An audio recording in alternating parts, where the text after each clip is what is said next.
Today I want to talk about how I organize information, and this is mainly about my commonplacing digitally as well as on paper. I find it very important to take notes of everything that you read and everything you consume, including, for example, YouTube videos. We consume so much information every day and we cannot remember everything that we consume. This is why I find it important to take notes of the things that you want to keep and remember, and to also make it a habit to return to your notes once in a while. So I have a hybrid approach, which means that I take notes digitally in an app called Notion. You can also use Obsidian, for example. There are many note-taking apps. And I also do it manually, pen on paper, in my commonplace books. First, I'm going to give you an example of my literature dashboard, which is my digital commonplace book for everything to do with literature and everything that I want to track. Here you see my dashboard, and it starts with a quote from Émile Zola. "We are like books. Most people only see our cover. The minority read only the introduction. Many people believe the critics. Few will know our content." Then I have set up a gallery view. So I have library, and these are just all the books that I keep in my library. I sort them by author, then the title, then I note the language, whether or not they were gifts and a special edition, and then the status, if I read them or if I haven't yet. Next is my TBR, so my to be read list. Here I have sci-fi and fantasy, French literature, everything I want to read by Victor Hugo, everything I want to read from Oscar Wilde, and then the recommended books that you have all recommended me online. I also have the great books of the Western world that I turned into a checklist. Next, I have the book club schedule of 2025. These are all the books that we will be reading with the Patreon members this year. Then I have a tab for literature courses for this year, and as you can see, there's a lot of Shakespeare here.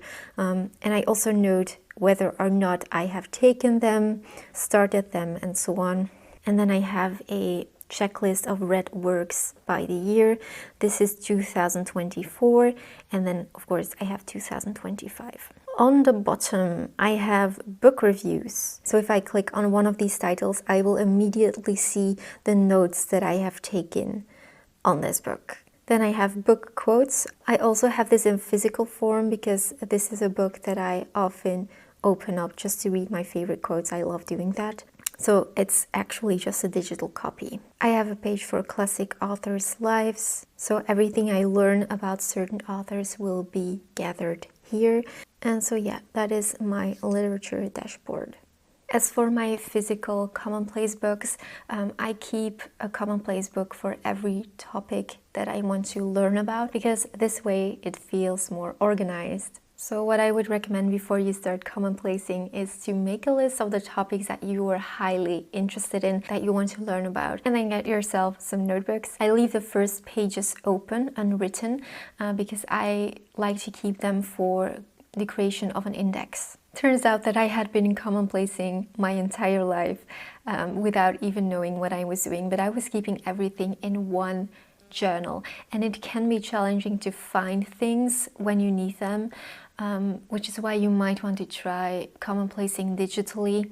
But if you want to keep a physical copy, then it's just easier to keep different notebooks on different topics. Also make sure to number your pages for your index. The commonplace books and journals that I actively use are lying around somewhere in the house in sight, so I do not store them away in a closet. To keep things more simple, you could keep around a tiny, insignificant notebook where you note and jot down everything that's important during the day, and then at night you can just transfer that information to the correct commonplace book. For example, if you're watching a video about, let's say, French history, and you have a French history notebook, then you can write this info down in your general notebook, and then you can later transfer this information to your French history notebook. The reason why it's good to keep around a general notebook is that you cannot come up with excuses to not take notes. Because, for example, when you're, let's say, in the car,